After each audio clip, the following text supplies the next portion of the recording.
वरूथिनी एकादशी व्रत कथा।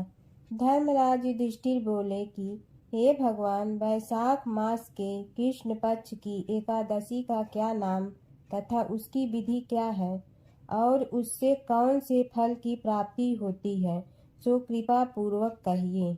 श्री कृष्ण भगवान बोले, हे राजेश्वर, वैशाख मास के कृष्ण पक्ष की एकादशी का नाम वरूथिनी एकादशी है। यह सौभाग्य को देने वाली है। इसके व्रत से मनुष्य के समस्त पाप नष्ट हो जाते हैं और अंत में सुख मिलता है। यदि इस व्रत को एक दुखी स्त्री करती है तो उसे सौभाग्य मिलता है। वरूथिनी के प्रभाव से ही राजा मानधाता स्वर्ग को गया था। वरूथिनी एकादशी के व्रत का फल 10,000 वर्ष तपस्या करने के फल के बराबर है। कुरुक्षेत्र में सूर्य ग्रहण के समय जो एक बार स्वर्ण दान करने से फल मिलता है, वही फल वरूथिनी एकादशी के व्रत करने से मिलता है। वरूथिनी एकादशी के व्रत से मनुष्य इस लोक और परलोक दोनों में सुख प्राप्त करते हैं और अंत में स्वर्ग को जाते हैं। हे राजन, इस एकादशी का व्रत करने से मनुष्य को इस लोक में सुख और परलोक में मुक्ति मिलती है। शास्त्रों में कहा गया है कि हाथी का दान घोड़े का दान अधिक उत्तम है और हाथी के दान से भूमि का दान उत्तम है। उससे उत्तम तिलों का दान है। तिल से स्वर्ण दान, स्वर्ण से अन्न दान श्रेष्ठ है। संसार में अन्न दान के बराबर कोई भी दान नहीं है। अन्न दान से पितृ देवता मनुष्य आदि सब तृप्त हो जाते हैं। शास्त्रों में कन्यादान इसके बराबर माना गया है। वरूथिनी एकादशी के व्रत के अन्न तथा कन्यादान का फल मिलता है। जो मनुष्य लोभ के वश में होकर कन्या का धन ले लेते हैं, वे प्रलय के अंत तक नरक में पड़े रहते हैं या उनको अगले जन्म में विलाप का जन्म ग्रहण करना पड़ता है। जो मनुष्य प्रेम से एवं यज्ञ सहित कन्यादान करते हैं, उनके पुण्य को चित्रगुप्त भी लिखने में असमर्थ हो जाते हैं। जो मनुष्य वरूथिनी एकादशी का व्रत करते हैं, उनको कन्यादान का फल मिलता है। वरूथिनी एकादशी का व्रत करने वाले को दशमी के दिन से निम्नलिखित वस्तुओं का त्याग करना चाहिए।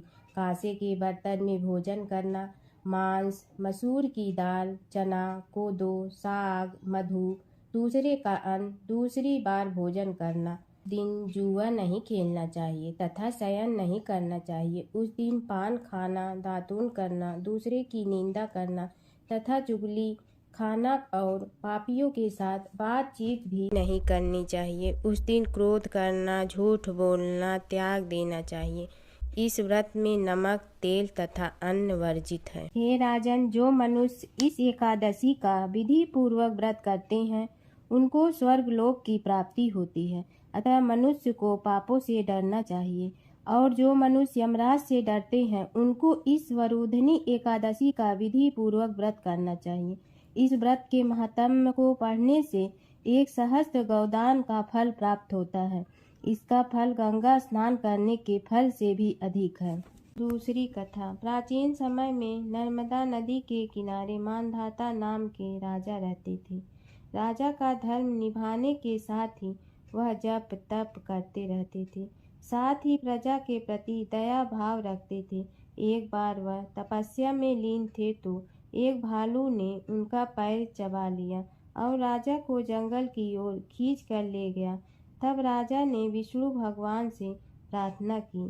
भक्त की पुकार सुनकर विष्णु भगवान ने अपने चक्र से भालू को मार डाला, लेकिन राजा का पैर भालू ने नोच कर खा लिया था। इस बात का राजा को बहुत दुख था।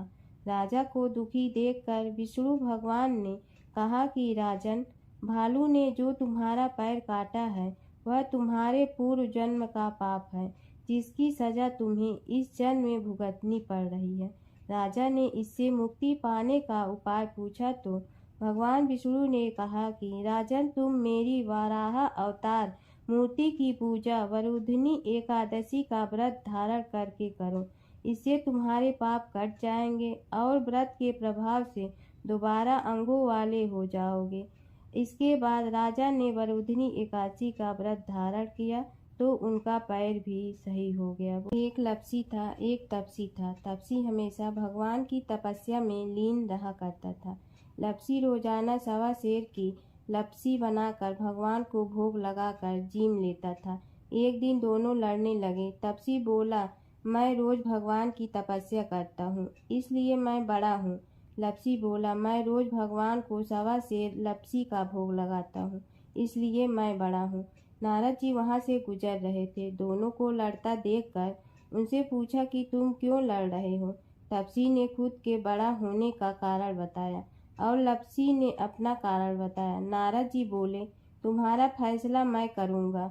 दूसरे दिन लपसी और तपसी नहाकर अपनी रोज की भक्ति करने आए तो नारद जी ने छुपकर 1.25 करोड़ की एक अंगूठी उन दोनों के आगे रख दी। तपसी की नज़र जब अंगूठी पर पड़ी तो उसने चुपचाप अंगूठी उठाकर अपने नीचे दबा दिया। लपसी की नज़र अंगूठी पर पड़ गई। उसने ध्यान नहीं दिया। भगवान को भोग लगाकर लपसी खाने लगा। नारद जी सामने आए तो दोनों ने पूछा कि कौन बड़ा है, तो नारद जी ने तपसी से खड़ा होने का कहा। वो खड़ा हुआ तो उसके नीचे दबी अंगूठी दिखाई पड़ी। नारद जी ने तपसी से कहा, तपस्या करने के बाद भी तुम्हारी चोरी करने की आदत नहीं गई है, इसलिए लपसी बड़ा है और तुम छोटे हो, फल भी नहीं मिलेगा। तपसी शर्मिंदा होकर माफ़ी मांगने लगा। उसने नारद जी से पूछा, मुझे मेरी तपस्या का फल कैसे मिलेगा। नारद जी ने कहा, यदि कोई गाय और कुत्ते की रोटी नहीं बनाएगा तो फल तुझे मिलेगा। यदि कोई ब्राह्मण को भोजन करवा कर दक्षिणा नहीं देगा तो फल तुझे मिलेगा। यदि कोई साड़ी के साथ ब्लाउज नहीं देगा तो फल तुझे मिलेगा।